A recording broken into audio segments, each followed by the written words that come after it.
We're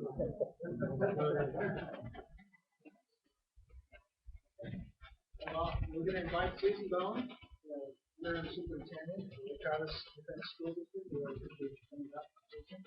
Of course. Thank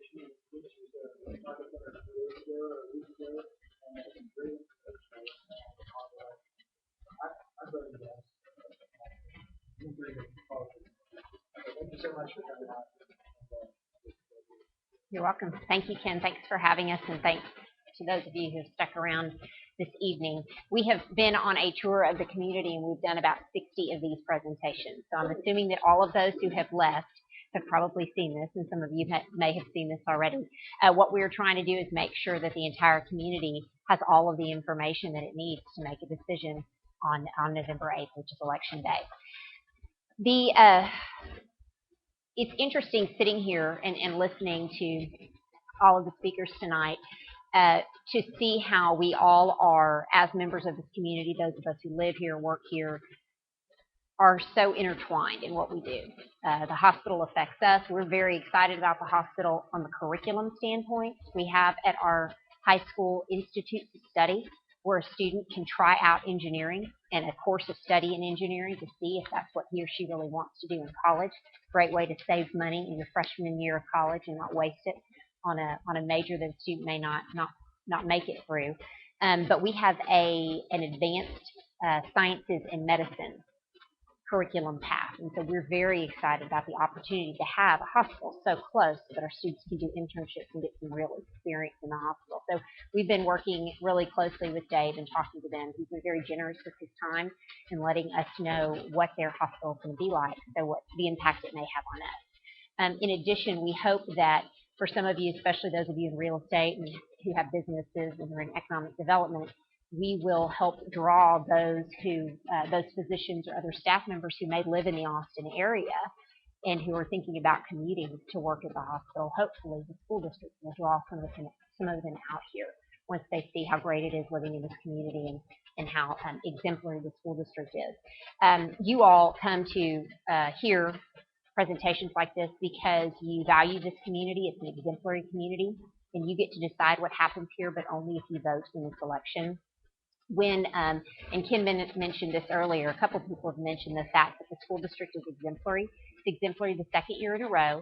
An exemplary rating is the highest rating that the state agency, the Texas Education Agency, bestows upon a school district, and it's about the highest student performance.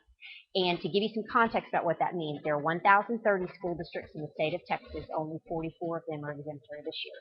So it's quite an accomplishment for the entire community to be able to celebrate this exemplary rating again this year. I will take questions since we have a small group. Anytime you want to ask questions, we're doing a shortened version tonight, so I know you all want to get home. And then all of this information is on our website, and there's much more there too, so I'll show you how to get to that at the end of the presentation. This all started with the Citizens Bond Advisory Committee. These were a group of 27 individuals. They represent each and every attendance zone in the school district. They come from all kinds of backgrounds, all types of areas of expertise, young, old, retired, kids in school, no kids in school, all different types of people. They had real estate backgrounds, finance backgrounds, hospital backgrounds, all different types of professional experience as well. And they met for some long meetings, March through May of this last year. They had a lot of questions for us. They poured over demographic, financial, and operational data of the district. They had a lot of suggestions. They made us go back to the drawing board on some things and get better information, and so we did that. So they challenged us a lot and ended up coming together with a recommendation, and they came to a board of trustees meeting and recommended a $158.5 million bond package to be brought before the district voters. A couple of weeks later, in a 7-0 unanimous vote, the board called a bond election to be held this November 8th. What the Bond Advisory Committee told us was, we need space for students. That's what they told the board. So this is a historical enrollment chart of our enrollment. I mean, you'll see we've been steadily increasing. If you've lived here for a long time, it's probably comes as no surprise.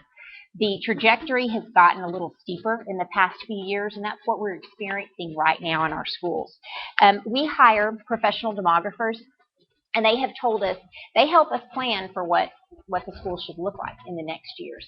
And they have told us that we should expect a growth rate of about 6 to 7% annually. When we compare our August 2011 enrollment to our August 2010 enrollment, we actually had a 7.8% enrollment increase. So some of the, in addition, some of the campuses are blowing through the demographer's highest growth projections. For instance, at Lake Travis Elementary, which is sort of the northern end of the district, it's had a 9.5% growth rate. Lake Travis Middle School, which serves the western part of the district and sort of central part of the district, has had an 11% growth rate this year. And in DeKalb Elementary, are you ready for this? 22% growth rate over last year. So they had about 600 students on campus last year. They grew about 140 students this year. So we've had to do quite a bit, and it's just because of what both Ross and Kenn said. The growth is out 71, out Hamilton Pool Road. Kenn mentioned Rocky Creek. It seems like in every house there are 3 kids who are elementary age and need to go to DeKalb Elementary. So they're experiencing really rapid growth there, and of course we've had to do a lot to shore up their capacity there. Basically, the issue is we're going to run out of capacity in these days. And the demographers give us a low, medium, and high projection for our growth. For middle schools, depending on low, medium, or high, we're going to run out of space between 2012 and 2013, so next year or the next. High school, so middle schools really is our most critical area right now. The high school has a capacity of 2,500 students. They're at about 2217 right now, and they grew about 150 students last year. And so you can see, if you do the math, they're going to run out of space pretty soon. So 2013 to 2014. And for elementary schools, 2014 to 2016. This is a depiction. I don't want to spend a whole lot of time on it, but it's basically what I just told you. It shows the low, moderate, and high growth scales. And you can see that by 2020, depending on the growth rate, we may double the enrollment that we have right now. We have about 7,400 students. So it just depends how we grow. And what I want you to know is that we look at demographers' projections on a monthly basis, certainly on a semester basis. So we're very interested in keeping up. We want to see if the projections are matching up with what's actually happening. And what we're seeing right now is that they certainly are. We're seeing that the projections are real, that even with the economy, for some reason, parts of the district are faring quite well with respect to growing new students for us to serve. And of course, we will serve every student who comes our way. This is a map and schedule. This basically shows, this is our quick version. I just want to quickly show you the 4 major projects that are part of this bond program. And by the way, this is our school district. It's about 125 square miles, very large district. Square mileage wise, you can see 620 Hamilton Pool Road, Highway 71. The boundaries of the district are Barton Creek. I'm not good with the pointer. I may not have one. Barton Creek right here on the south. Oh, thank you. Lake Austin, Lake Travis, the Pedernales, and then the Hays County line. Thank you. And so so you'll see obviously that our schools, which are depicted with the blue block, are mostly in the Lakeway, Bee Cave, Hudson Bend area, because that's where we've needed the schools because of the student enrollment numbers. What we're seeing now is that we need to spread out west so that we can deal with capacity issues in the west. So the first project is to expand Hudson Bend Middle School. Hudson Bend Middle School currently holds 900 students, and we would expand it to hold 1,200. What we have seen is that operation-wise, it's more efficient to run a bigger school. And so that's what we would do there. And also, it's just a capacity issue to have more room for students. And we would complete the first phase of it, classroom phase, hopefully in 2013. And then the phase of it that expands the cafeteria, makes those common areas bigger, helps with the flow of student movement in a bigger building. That would hopefully be finished by 2014. The other project would be to build a new Lake Travis Middle School, and I'll tell you why we need a new Lake Travis Middle School in a minute. So the current Lake Travis Middle School is on the same campus as the high school on 620, and The proposed site for the new Lake Travis Middle School is about a half mile off of Bee Creek, of 71 on Bee Creek Road, and you know that's where the county improvements are on the ballot right now on that little stretch of Bee Creek there, so that it'll intersect with Highlands Boulevard, and that will be an easier road there. So that is where the new Lake Travis Middle School is slated to go. It would also be a 1,200 student middle school opening in 2014. Next major project is new elementary school number 6. It would be located in West Cypress Hills. The site was donated by the developers of West Cypress Hills. What we determined was this is a good site for where the students are located right now and where they probably will be located in the next several years, because you know all of this growth out 71 and Hamilton Pool Road will cause us to need a school out there. One of the questions that we get is that Serene Hills is not full. Serene Hills Elementary, which is in Lakeway, is not full, and Lake Point Elementary, which is obviously in Lake Point, neither of them are full right now. So why would you need a new elementary school? And really the truth is, if we redrew all of the attendance boundaries and we put equal numbers of kids at each campus, we would still run out of room based on these demographic projections between 2014 and 2016. So even if we did that, we'd still need this campus, so that's why it's on the ballot to be open in 2014. And then expanding Lake Travis High School into the existing Lake Travis Middle School. So the idea is, instead of building a second high school, which is about a $150 to $200 million proposition, and really not something that we feel like we have the tax base for right now, given the projections for growth, we probably will need another high school at some point, but not right now. So what we're trying to do is stretch the capacity of the high school by using the current Lake Travis Middle School as more space. So this expansion of Lake Travis Middle School, it's right now a 900 student campus, make it a 1,000 student campus, and so it's just an additional 1,000 student capacity for the current 2,500 high school. So it would make it a 3,500 capacity high school for them. And we get asked sometimes, is that a ninth grade center? It's not very clear right now. Probably, if you're familiar with the campus, that would be a pretty vast campus.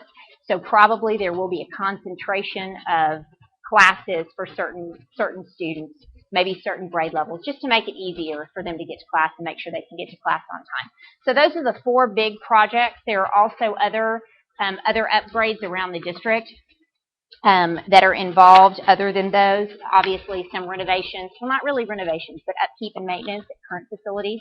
We would do that for sure. I wanted to show you really quickly a little bit about tax rates, which is really exciting to talk about at 8:45 at night. But basically, the school district operates on taxes, of course, and there are 2 parts of our tax rate, and they're used differently. They go into 2 different funds. So this part right here, this $4 part of the tax rate, is our maintenance and operations tax rate, and I'll tell you about that in a minute. What it does is we pay for the operations of the district. So we pay for staff salaries and benefits.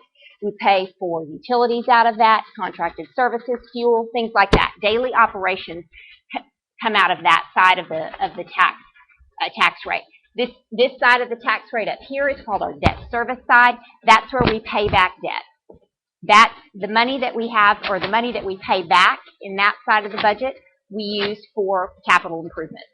So it's this side of the tax rate that would be impacted by this bond election if it passes.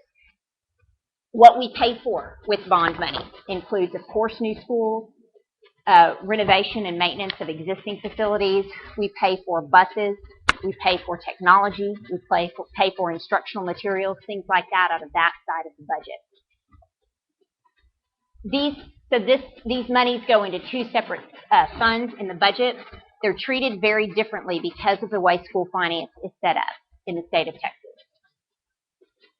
We are what's called, we have to pay recapture to the school district, or also called Robin Hood. So on these tax dollars here, last year we paid 49% of that back to the state. So we levied it from the taxpayer and paid 49% back to the state. On this side, of the tax rate, we get to keep 100%. So everything we levy from the taxpayer, we keep. So if we have bond money to pay for capital expenses, we levy the taxpayer dollars, and we pay for the expense out of that because we keep 100%.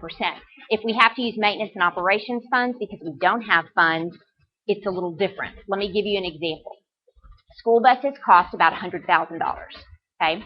If we have bond funds to buy a school bus, then we levy $100,000 from the taxpayers and we write a check to the bus company for $100,000. Because of recapture on the maintenance and operations side of the fund, if we need to purchase a $100,000 school bus, we levy about $200,000 from the taxpayer, or $197,000. We write a check for $100,000 to the bus company to purchase the bus, and we write a check for about $97,000 to the state. Okay? So you can see why it's advantageous to use this side of the tax rate to purchase capital expenses. The potential tax impact of this bond election would be 9 cents for a total tax rate of $1.40. The anticipated average market value of a residence in Lake Travis ISD is about $380,000 for this year.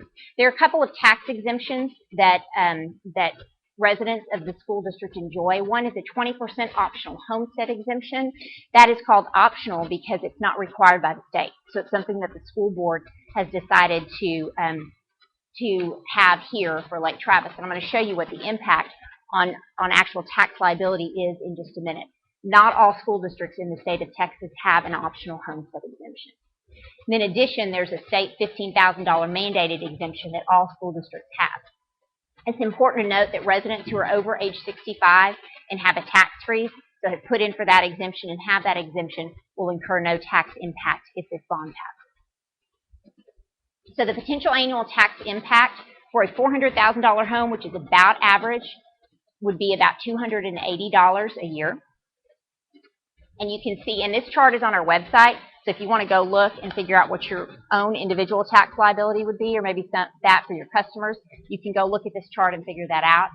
That $281 a year would be about $23 a month on an average value home in the district, or 75 cents a day. This is a comparison of school district tax rates in this school year. So you can see Dripping Springs. These are some surrounding school districts. Dripping Springs on the left, Eames on the right, and you can see Lake Travis sort of in the middle towards the bottom. What's important to note about this is that this is how we compare with tax rates. Of these school districts up here, Lake Travis is the only one that has the 20% optional homestead exemption. So I want to show you the impact that it has on actual tax liability.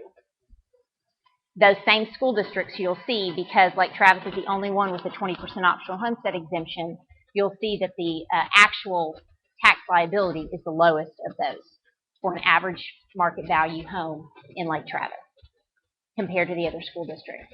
And then, of course, you can see the school district's ratings from the state, recognized, academically acceptable, and then two of those are exemplary, Eames and Lake Travis. So what will happen if voters don't approve the bond? We get that question. Basically, if we don't have bond money to create permanent capacity at new facilities for students, then we'll have to use maintenance and operations funds to create temporary capacity at our current facilities, which means portable. So it's estimated that over the next 5 years, we would need about 68 portable classrooms in lieu of the permanent facilities throughout the district. That's about 23 at the high school, at about 12 each at each of the middle schools, and then about 12 total for the elementary schools. We would also redraw boundaries for sure at the middle schools and high schools to try, middle schools and elementary schools to try to even out those populations. And then also we would, though, redraw boundaries if the bond does pass. We'd redraw boundaries once elementary number 6 opens and once the new Lake Travis Middle School opens to make sure we're using those spaces to our best ability. For other things on this list, and by the way, I wanted to mention, I've seen it mentioned that we have money left over from the 2006 bond package. And so I wanted to just quickly talk to you about that. We have $3.7 million in that left over from that bond package, which was great. Some favorable interest rates, favorable construction costs helped us save money there. $2 million of that $3.7 million is already appropriated.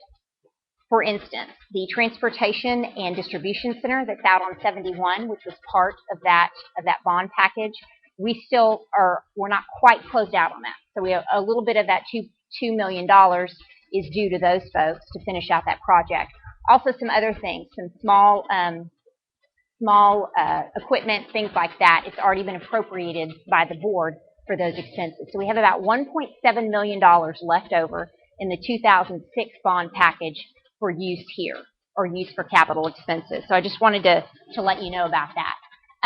For other things on this list, like buses, instructional materials, including library books, extracurricular materials and equipment, required maintenance and technology, which includes technology in the classroom to instruct students, and then also the infrastructure that runs our district, we'd have to just make a case-by-case decision. So we have to look and say, do we have the funds in the maintenance and operations side of the budget to purchase this capital expense, tax the taxpayer double what the capital expense costs, or do we just go without? So let me give you an example. On the second day of school, I got a call from Bee Cave Elementary. They were sending the kids home at the end of the day. There was Route 1, which goes out Hamilton Pool Road, was full of kids about ready to go home. They were sitting 3 to a seat, and there were 29 kids who didn't fit on the bus. So, of course, we had to send another bus over there. We had to also make sure that that bus is incorporated in that route. So if we get into a situation where our current bus fleet can't handle the number of students we have, we'll just have to decide. Do we purchase, out of the maintenance and operations side of the budget, a $100,000 bus for $200,000 of tax levy, or do we go without that bus and decide to decrease our transportation services? So those are the kinds of sort of case-by-case analyses that we would do on each of those, so it's hard to say exactly what would happen. This is an exemplary school district. It's an exemplary community, and you all get to decide what happens here only if you vote in this election, and voting is occurring right now, so I want to talk a little bit about that.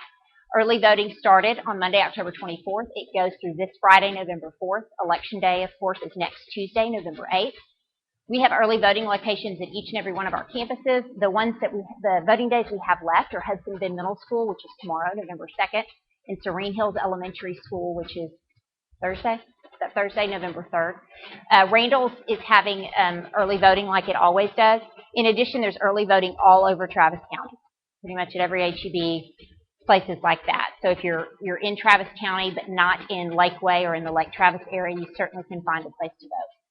If you need more information, this is the home page on our website. This is the bond icon. If you click on this entire presentation is there. We also have a report card on how the district has done with its previous bond packages. How did we spend the money? What did we build? How did we come in on budget? Things like that. The entire demographic study is there also. So if you're a real estate agent interested in economic development, there's a free demographic study there for you, which is about 300 pages. So if you're really interested in that, you can look at that. Lots of information there, frequently asked questions, that kind of stuff. So feel free to go there and get more information. If you have any questions tonight, we're happy to take them. Or if you think of something later, feel free to email us. You are our second to last stop on the tour, and we are really happy about that. We got one at 8 in the morning, and then we'll be finished. Any questions tonight? I have a group from the district, too, to make sure that I answer questions correctly. So they're here to shore me up if anybody has any questions. Well, thank you. I've only done it 60 times. You would expect that. Thank you very much for your time. Please vote. Thanks, Ken. Thanks, guys. I appreciate